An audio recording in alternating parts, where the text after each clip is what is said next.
This is a story that's been shared around the world and has touched the hearts of millions. It's a tale of resilience, of hope, and most importantly, of the strength that lies within us all, to pick ourselves up, even when we feel like giving up. Join me now as I take you through this profound narrative. There once was a young man named Elijah. Let's call him Elijah, a boy with dreams as vast as the sky and a heart full of aspirations. He grew up in a modest home in a small rural town where the air was clean and the stars shone bright. From a young age, Elijah was a dreamer. He spent his days lost in books, his mind soaring with ideas and ambitions. As he grew older, these dreams took shape. He drew blueprints of his dream house, each room meticulously planned, each window carefully placed. He wrote speeches in notebooks, words flowing onto the pages, sharing his vision for a better world. Elijah yearned for more than what his small town offered.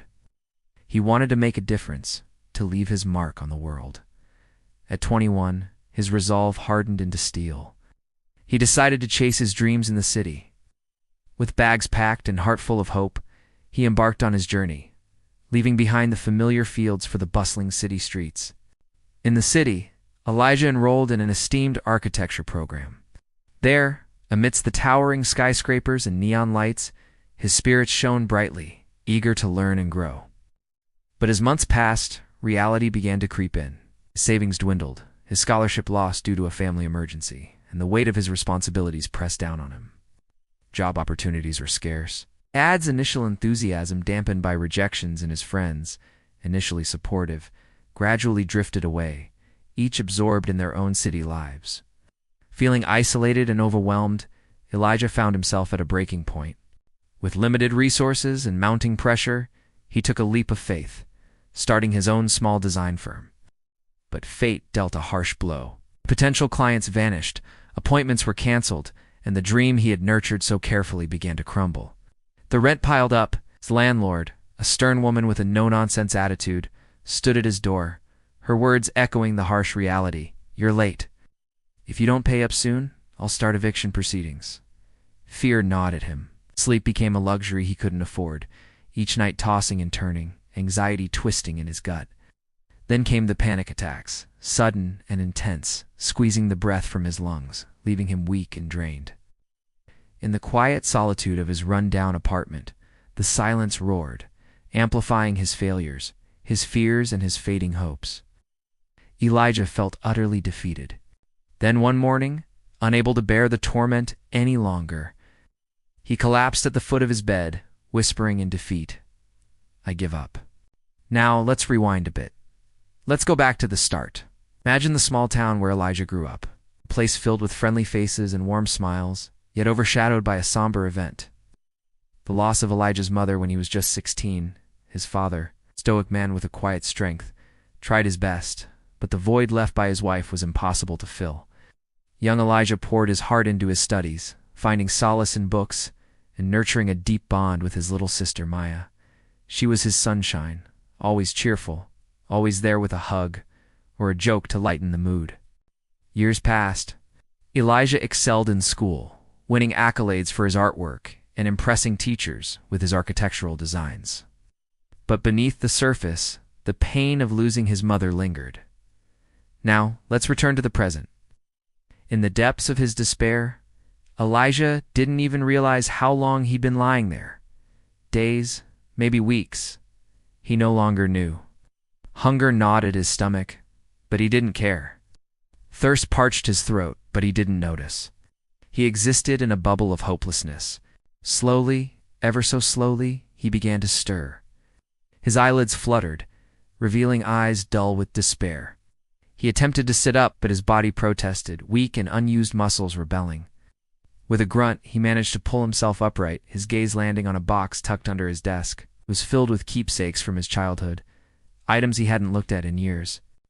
As he rummaged through the box, his fingers brushed against something soft. He pulled out a worn leather-bound journal. Its pages filled with his mother's elegant script seemed to beckon him.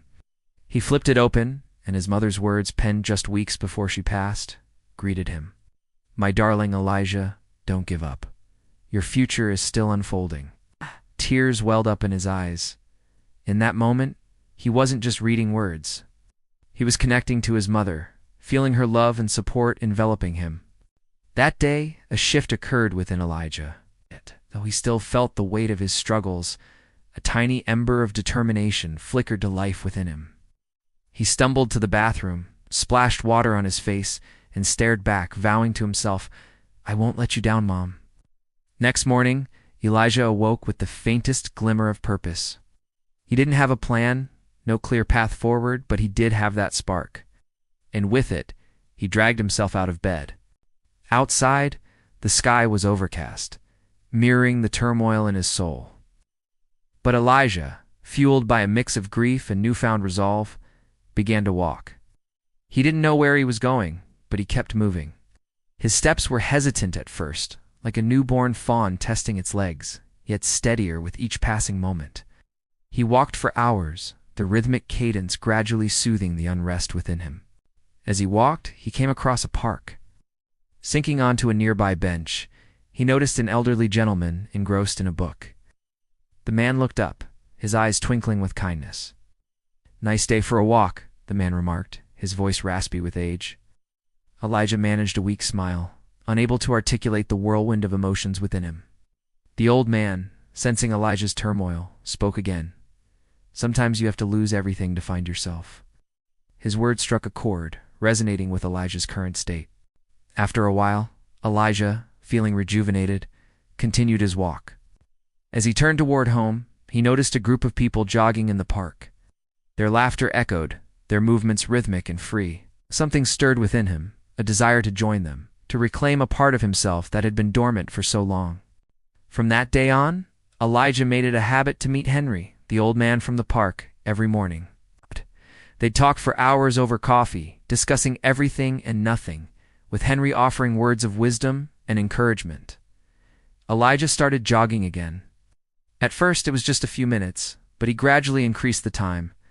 Soon, he was running for over an hour, pushing himself further than he ever had before. Each morning, Elijah woke up before sunrise. He dressed in comfortable clothes, grabbed his water bottle, and headed out the door. The early hours were his sanctuary, a time when he could be alone with his thoughts and the rhythm of his breathing. During the day, he worked tirelessly, pouring his energy into freelance projects, designing promotional materials for local businesses and contributing to community initiatives. He said yes to every opportunity that came his way, determined to rebuild his life brick by brick. Slowly but surely, Elijah's dedication paid off, gained recognition for his work, earning respect and admiration from his peers. People began to notice the quality of his work and his ability to turn their visions into reality. Moreover, Elijah reached out to his sister, apologizing for withdrawing from their relationship during his darkest hours. To his immense relief, she forgave him, and they began spending time together, sharing their dreams and offering unwavering support. One evening, standing on the rooftop of his apartment building, watching the sunset paint the sky with hues of orange and purple, Elijah felt a profound sense of gratitude. He realized that his journey wasn't about luck or destiny. It was about the countless choices he'd made to rise again and again, to keep going even when the world seemed against him.